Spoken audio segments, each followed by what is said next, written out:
Assalamualaikum warahmatullahi wabarakatuh. This is our Zoom recorded lecture for Law 1210 for the topic intention to create legal relations. If according to the course outline or our syllabus for this semester, this is the third topic. Okay, we have completed the first two topics. We started with offer or proposal, and then we continued with acceptance. So we have completed the topic. So now we are going to start with the new topic, which is intention to create legal relations. Let's have a look what I have prepared. Okay, so this is the introduction. Okay, if we were to relate with our previous topics, okay, we have learned that in order to prove there exists a valid and enforceable contract, okay, the parties must prove that there are offer and acceptance between them. But again, having said so, if the contracting parties can prove that there was offer and acceptance between them, but does it mean that they have a contract already? The answer is no, because why? There is another essential or another element that they have to prove. So the third element is the intention. Okay, the parties, both of them must prove to the court that actually when they enter into the agreement, they have intention to do it. Okay, they have legal intention to be bound, okay, by their contractual obligations. Meaning that here, it is possible that despite they thought they have entered into the agreements, but actually it's not a legally enforceable contract. So not all agreements amount to contract. And sometimes it's not really a contract, meaning that a contract in the eyes of law. It's not really enforceable. Okay, like I said just now, we have to, this is another important element to be proved. Okay, there must exist intention to create legal relations between the contracting parties. So in other words, okay, the law requires the party that they must prove that they intend legal relations for them, okay, in order for them to acquire contractual rights as well as be bound by contractual duties. So it's about contractual rights and duties. So, in other words, this is a must. The parties, both of them, offering, must have intention, must intend the agreement to be legally binding. But again, what's the question here? The issue is how can the court find out what is in the party's mind?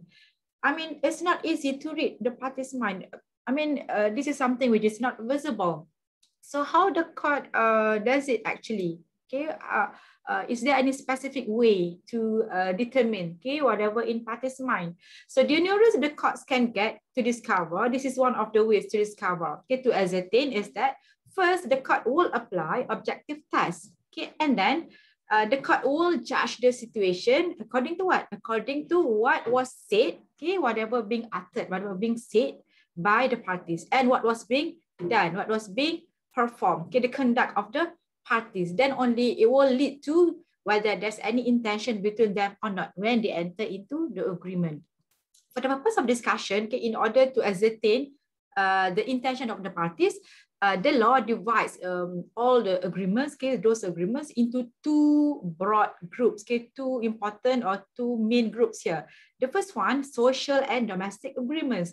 And another type or another category is business or commercial agreement. So for this part of the recorded lecture, okay, I'll be focusing on the first one, which is social and domestic agreements. So what is social and domestic agreements? What are the agreements that we are talking about here? Actually, it means agreement between whom? Between family members, agreement between a relative, between neighbors, between workmates, as well as between friends. So we have, I mean, the law has established specific rule governing this agreement, basically agreement between all these people. So basically the rule is that in such agreement, there is a specific presumption.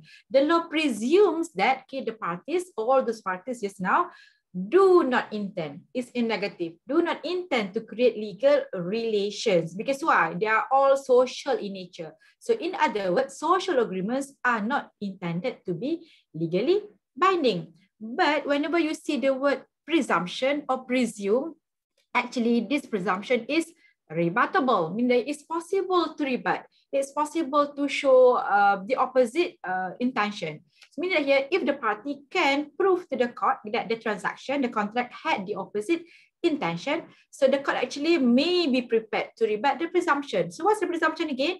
Presumption is that there's no intention, okay, for those people, okay, within the sphere of domestic relations here, right, to create, I mean, to have intention between them to create legal relations. But if it is possible to rebut this presumption, then the court said, yes, why not? Okay, there is intention for them.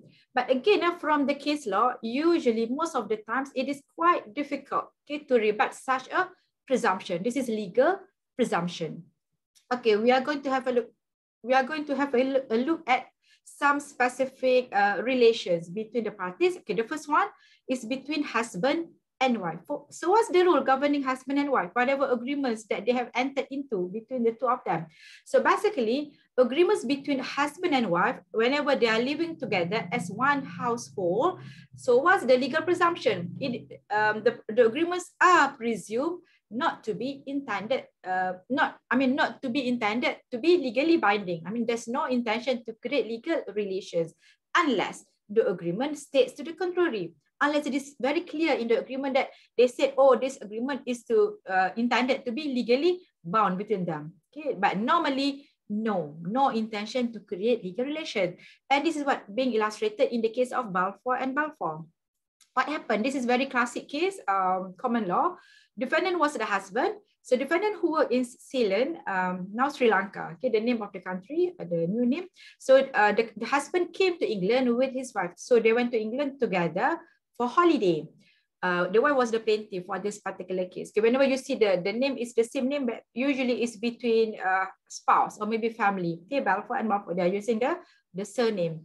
So the husband later returned to Sri Lanka alone, okay, and then the wife plaintiff remained in England for health reasons. And then defendant, the husband, promised to pay certain amount, okay, promised to pay the wife £30 per month as maintenance. But later, the husband failed to keep up the payments when their marriage broke up. Now the wife sued, a plaintiff sued for the promise of the £30 per month for the maintenance.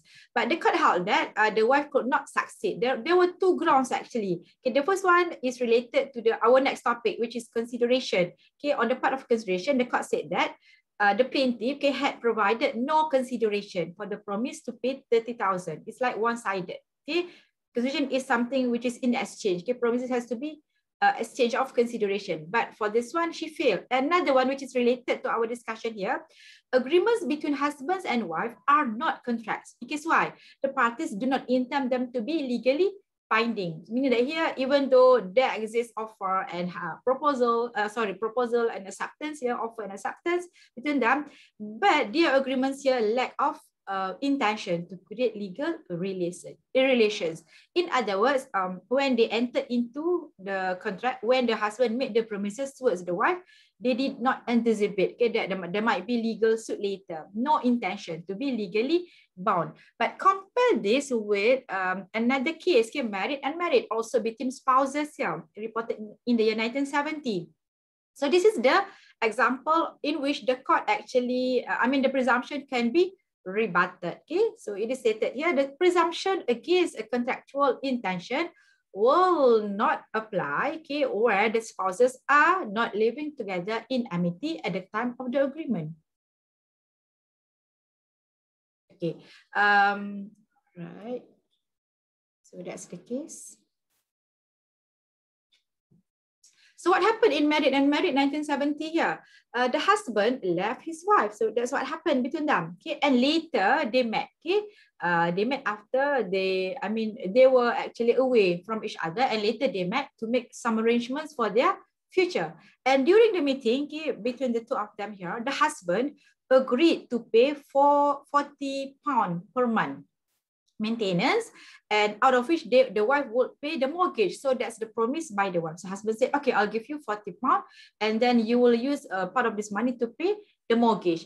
And the house actually was in the names of husband. Okay, so husband promised when the mortgage was paid off. Okay, in Malaysia we use the term charge. Okay, mortgage, the effect is similar. So the mortgage was paid off, Then the husband promised to transfer the house from joint names, okay, to the wife name. Sorry, the house actually their matrimonial home. Okay, it was registered as joint names. And the husband said, okay, you just keep on paying, okay, the mortgage, and then once it is paid off, I'll transfer the house name to your own names, okay, joint name to single name. And then when during their meeting here, it was done properly. I mean, the husband wrote this promise down and he signed a paper, but later, okay, the husband refused to transfer the house. So the court held that the wife, of course, brought the case to the court. Okay. When the agreement was made, the husband and wife were no longer living together. Therefore, they must have intended the agreement to be binding, because why? They would base their future actions on it. And then another grounds, okay, another factor or reason, okay, of the judgment is that the court said this intention actually was evidenced by the writing. So the husband had to transfer the house to the wife. So if we were to compare with the case of Balfour and Balfour, there are two obvious differences here. Okay, the first one, in married, when the husband and the wife met after they have separated earlier. So I mean, here when they made the promises arrangement, okay, actually they were no longer living together. Okay, as compared, I mean, different with Balfour. And then there's a strong evidence here, something in writing, black and white. Okay, so it was made in writing, and husband actually signed, okay, the document or the promise in writing. We have another case here, also between husband and wife, Gould and Gould, 1970. So again, both of them, the parties had separated, and then the husband made agreement, okay, made a promise here. The husband agreed to pay the wife £12 a week. So long, that's the actual wording, so long as he could manage it. And when the case was brought to the court, okay, the court, this is majority decision, okay, the court decided that those words, so long as he could manage it, introduce such element of uncertainty. How long you will be paying actually, okay, as long as you could manage it. What's the meaning of manage it here? Okay, so basically, because of this uncertainty, so the agreement was not intended to create legal relations. But Lord Denning, give dissenting judgment, he said, oral separation agreement by which the husband agrees to pay the wife so much a week, actually this is something which is legally enforceable. So, and there is actually a consideration, okay, for such agreement. So by right, I mean, if according to Lord Denning's dissenting judgment, the agreement was enforceable. But the other two laws here, they were not agreeable. They said no, it contains elements of uncertainty, so it negates the intention to create legal relations. Okay, we stop here. Stop share.